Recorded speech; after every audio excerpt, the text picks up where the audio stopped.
to ask you a couple of questions. Before today, how many of you knew about CLAHRCs? Oh, that's good. That's good. Thank you very much for everybody who mentioned CLAHRCs.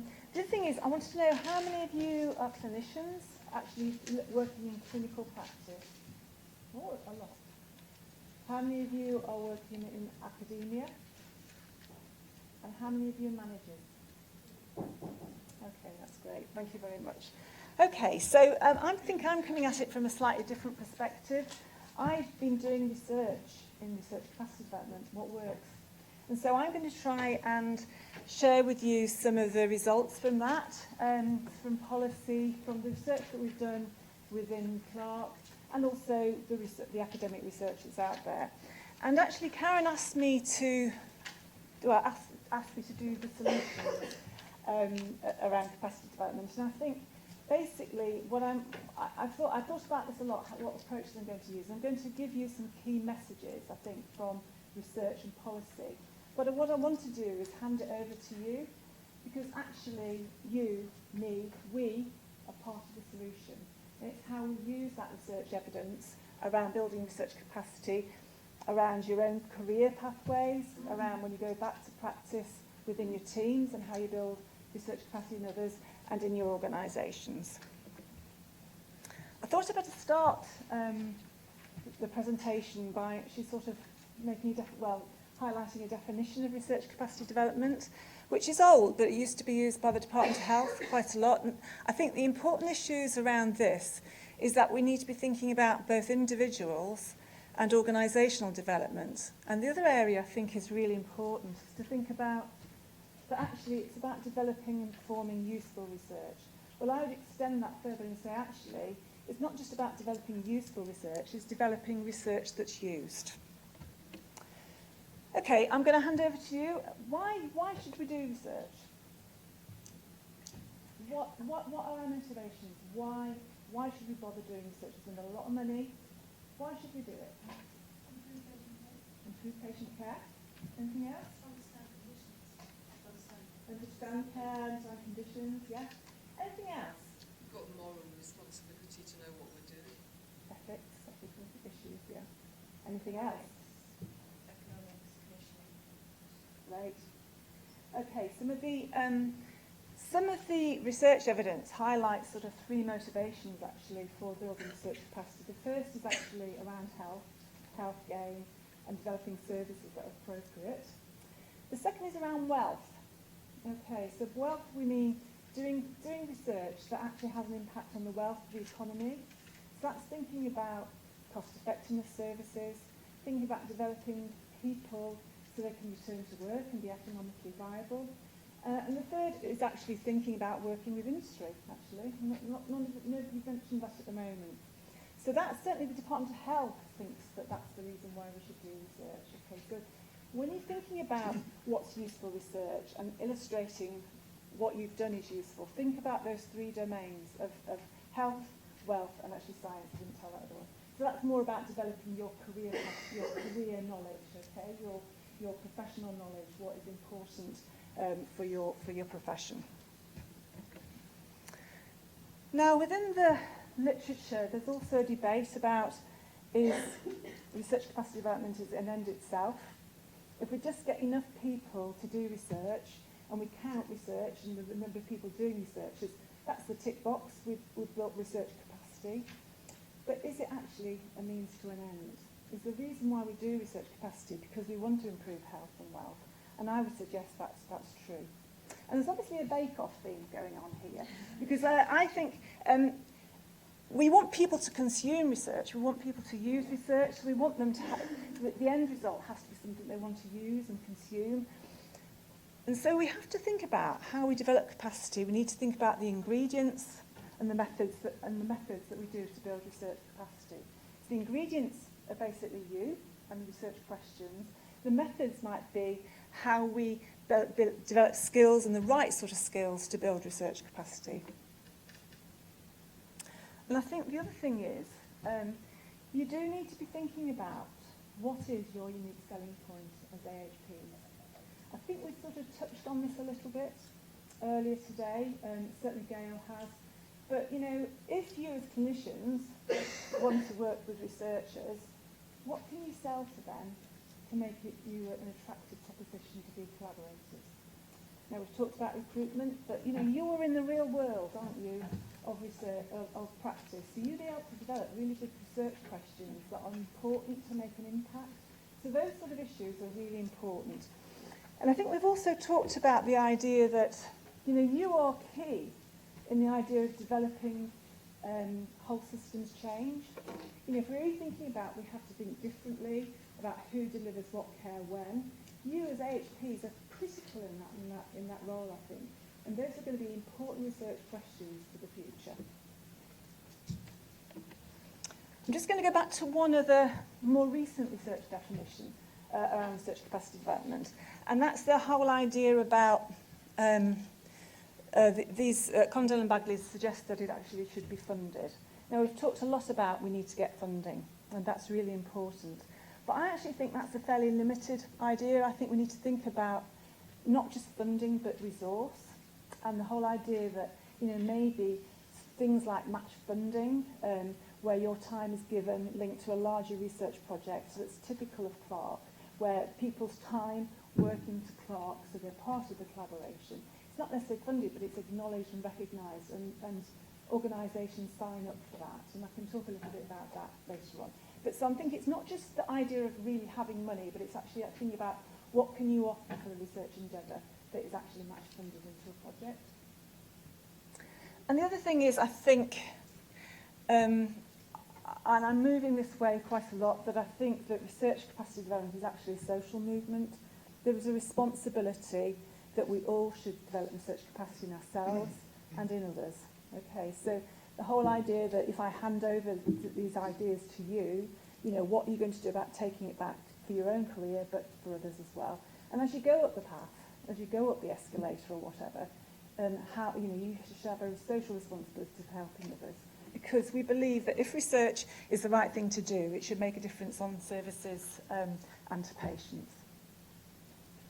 Now, we've also talked a little bit about, we've talked about car parking and escalators and stairways, and I think that certainly the NHR opportunities around integrated clinical training, which I know we're going to be talking about sort of in the next session, is really good. You know, the whole idea about doing pre-masters, masters, PhD, post-masters sort of clinical lectureship, that is sort of traditionally the way it should be. But I think, as a previous speakers have said, it's sometimes just not like that, and certainly the research evidence suggests that, and our experience in CLAHRC suggests that. It's more like a paternoster. You might get up to a level, you know, need to be thinking about, you know, at a different level at some stage, how do you keep going in terms of research capacity in order to get back onto the paternoster to get back up again? Does that make sense? So it's a bit like the parking idea, but it's about saying, actually, even at different levels of paternoster, you could still do something around the research endeavour in terms of getting research into practice, doing clinical audit, doing reflective clinical change through using research evidence. There are things that you can do, even when you get off the paternoster, that can help you with your CVs to help you go then back on and up again. So I think this is a key slide. Some of this work has come out of, I've done some work at a national level across all the CLAHRCs around when we seem to succeed with people who are clinical academics, that's people in clinical practice also doing research. What is it about them, their ingredient, the person, that seems to be worthwhile and something to aim? So this is really focusing on you as individuals. And I think, you know, we've talked about a bug. Basically, they're passionate about the research they're doing, and they think it's important. They keep their eye on the long game. We've talked about, all this has been talked about today. So that's really good in terms of triangulation of findings. They're resilient. Often when we've looked at career pathways in CLAHRCs and people are going up the paternoster, there are little times when it doesn't move, and then it does, and it doesn't. And you get knocked back. And resilience and understanding about that is really important personal attribute for somebody that wants to do clinical academic work. And I think, you know, some of the solutions around that might be that you do need to think about mentorship, or co-coaching within the research community or clinical academic community. You have to be a good communicator and a very good negotiator to develop win-win solutions between academia and clinical practice. You have to be a good networker, and you need to be thinking about what's in the head of the funders. Okay, why would the DH put lots of money into research, the NIHI put lots of money into research, unless you can prove that you're getting a good outcome around health and wealth?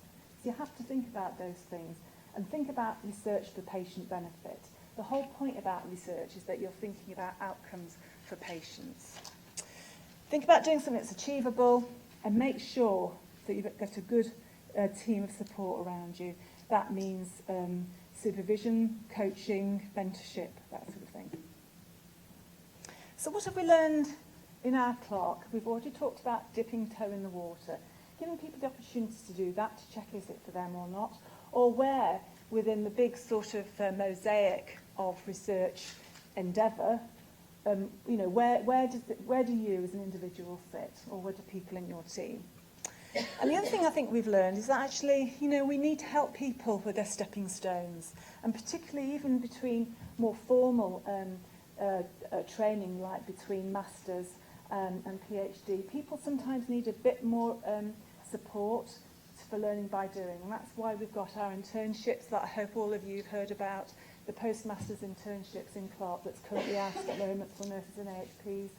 And these opportunities are really helping people support their networking, develop more research skills, and importantly get a research output. That means a paper or a presentation in a conference. Now, our CLAHRC, CLAHRCs have been going for now about 8 years, and in South Yorkshire, or in Yorkshire, we've been the leading CLAHRC in the national CLAHRC comparisons around research capacity development. And I think we've really thought about systematically how do we build research capacity in individuals and in organisations. And we've adapted and used a framework I developed quite a while ago, but it was an evidence-based framework shaped around research around research capacity. And they have a certain number of principles in terms of thinking about developing skills, developing research close to practice, supporting linkages and collaborations, thinking about appropriate and actionable dissemination, thinking about really linking in with the infrastructure. I know, Caroline, you just mentioned the CRM. Great opportunity if you want to be a part of a research endeavour. Get yourselves involved in participation, in recruiting patients, or being a PI in the project. This is something you can do as AHPs. So I think it's really important to think, and what I would suggest or offer to you is that you might think about this framework for your own individual planning and making sure you've got each of those different principles, that you're thinking about all of those elements about how you might build research capacity for your own career planning, but within your team and within your organisation. So what I'm going to do now is just give you some findings from some of the work we've done in CLAHRC. And I'm going to focus on probably about 3 or 4 of those elements, those principles within my framework. And the first one is going to be thinking about developing skills. Now, you've probably thought, develop research capacity development, what you need to do is develop research skills. But what we found is it's a lot more than that. And an important skill to develop is the idea of being boundary spanning. Now, I think we've probably touched some of this already today, but it's the idea that boundary spanners are people described as individuals with a strong commitment to change, and they are entrepreneurs of power. And I think this word entrepreneur is really important. We want you to be entrepreneurs, to think about negotiating, finding ways to develop research between research and practice that's important to clinical practice, to the health and wealth of the nation. So you need to be developing entrepreneurial ideas and skills to help that research practice divide. There's obviously skills that you'd expect to have to develop, like different methodologies. But there's also things we've already talked about, NIHR language. We need to think about developing a new sorts of language so that you can get funding if you want to, and that you can actually translate what perhaps a researcher or a health economist is saying to you, so that you can research that, you can translate that to your clinical practitioners. So you really think about that boundary spanning role, and these are really important skills to develop. And the other skill, and I think Pam has touched on this as well, is the idea that, you know, if we're really going to do research that is useful and used, we need to be thinking about doing it with the right people in the right way.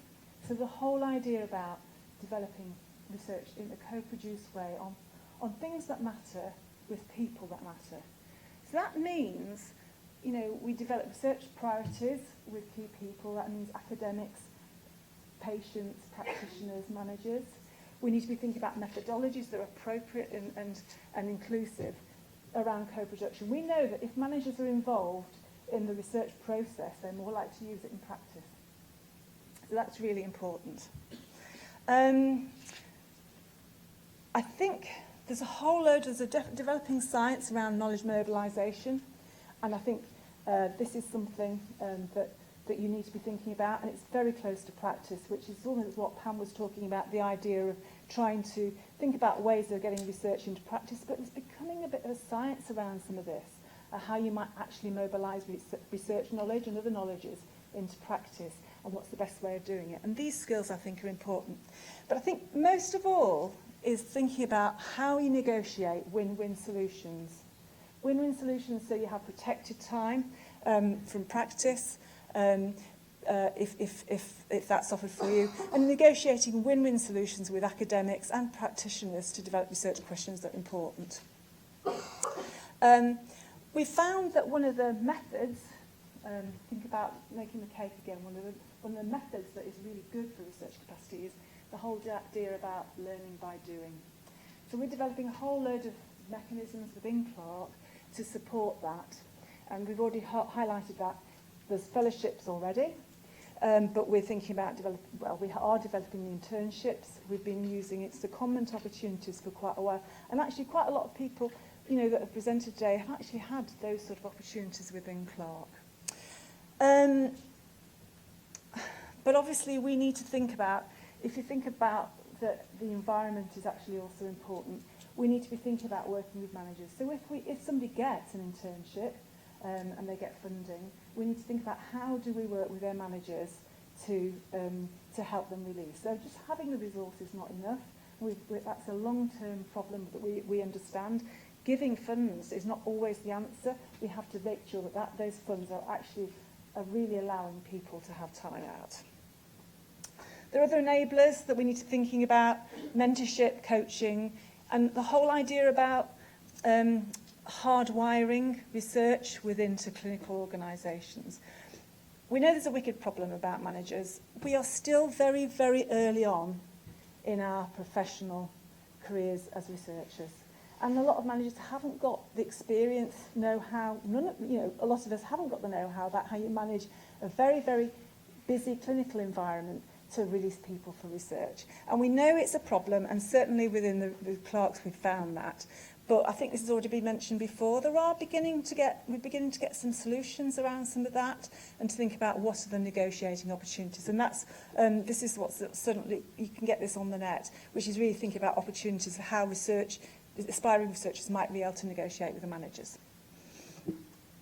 Some of the co-production thing we need to be thinking about. I think Gail's always talking about working with service users to help shape and develop research. In doing that, we are likely to develop the sort of research that is useful and used immediately.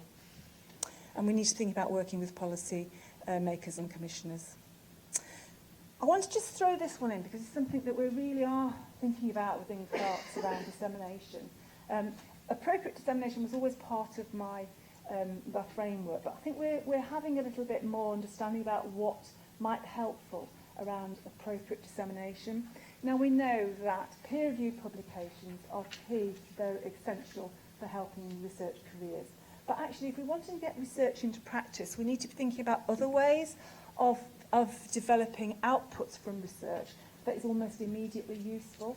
And so we're developing a whole idea about developing actionable outcomes or outputs, and we've currently just done some work with NHS England through consensus to define what we mean by that and to understand the types of tools might be there, like tools checklist.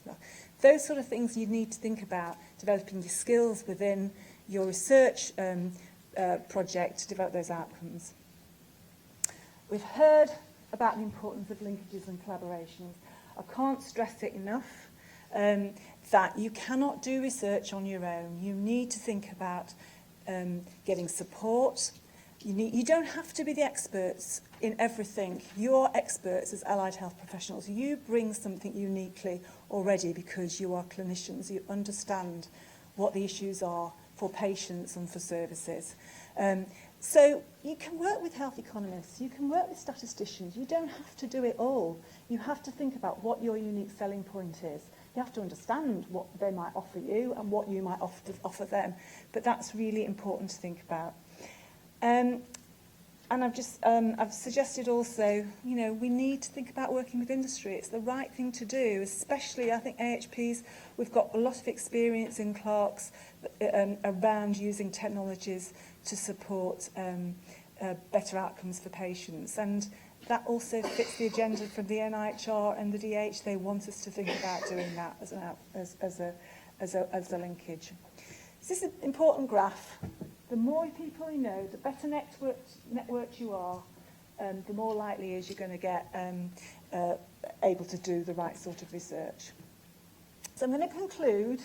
It's been a bit of a fast run through, but I think these are key messages if you're going to take home with you. Be brave. You've heard this before. Take risks. Opportunities will follow. Okay? Be brave. The second thing is network, boundary span. Get those experience and understanding how you might do that. Get wraparound support. Get good mentorship, coaching, supervision. You don't have to do PhDs, but you know, doing research alongside practice, being a PI, doing recruitment, you need to think about, you know, who might support you within that.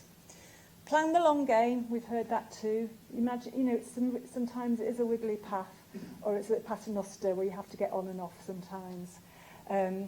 Think about the research questions. Focus on impact, and think about the domains of impact, which are health, wealth, and science. Okay. And finally, think about when you're doing research or you're working with researchers, it's important to do peer-reviewed publications. That is really important. But think about other ways of creating outputs that will be immediately useful. For those of you in the audience who are within the universities, these sort of outputs are really good to track for impact. And certainly one of the projects that I was involved in was noted by the Council of Deans as being extremely good output because we could track the impacts in clinical practice on that actionable tools dissemination. And that's it for me. So any questions?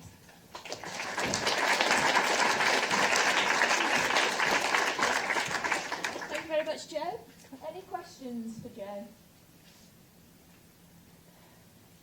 How many of you know about the internship scheme? Oh, good. That's good. Let's get them through. Excellent. Excellent. Karen? I'll just ask one question. Yeah. I'm new to Sheffield. Yeah. I'm interested in the link with industry Yeah. because the definition of industry can be so wide. And where I've just come from in the south of England, some of the healthcare is not provided by the NHS. It's gone out, for example. Someone might consider them to be an industrial partner or not, or an enemy or not, or some of the robotics companies or the specific industry partners. I'm just wondering what your definition of industry is. I think it's what you actually want to do. I think the important thing is, you know, I come from this sort of background where thinking with industry, you know, working with industry, I'm not sure I want to go there. So I think you have to do what you're comfortable with as individuals, and that whole idea about, you know, work in an area that you feel comfortable about working. But I think if anything, there's actually you know, it could be technology, it could be even not-for-profit organisations that actually help with the economics of the region. You've got to think about why am I suggesting that, and it's around the DH idea about the health and wealth agenda, and the wealth agenda is actually thinking outside more general. So I was alongside that, wondering about whether they have to have an economic commitment to it, put some money in, and how that goes for small and medium enterprise. Yeah.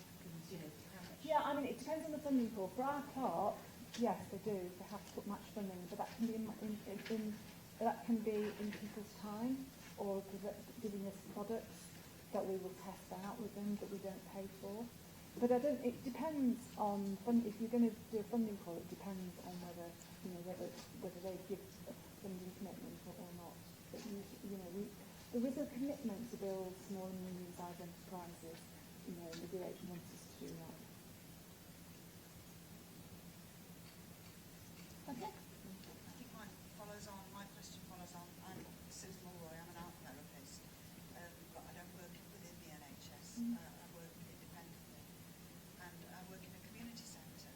And I was really interested in the language. You know, when you were talking about having the right language, because the language that I use in that setting is very different. So when you were talking about wealth, where I work, we talk about the local economy. Yeah.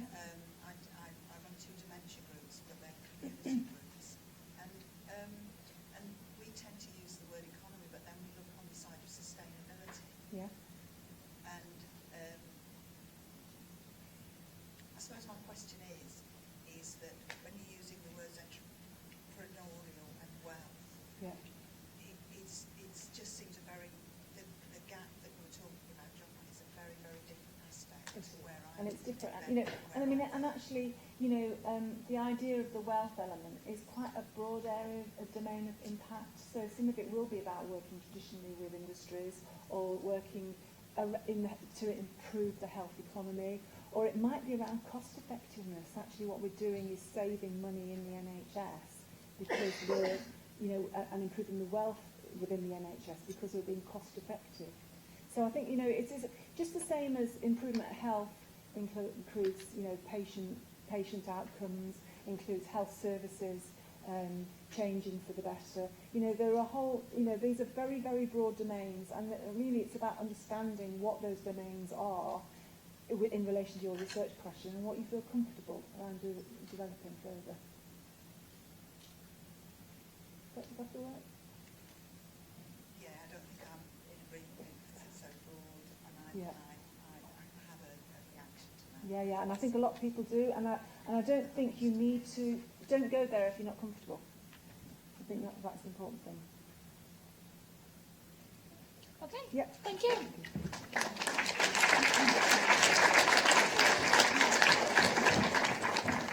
Just to let people know, I know a few of you are going to go and leave at this point. All the presentations, recording of the sessions, and the electronic versions of the posters will be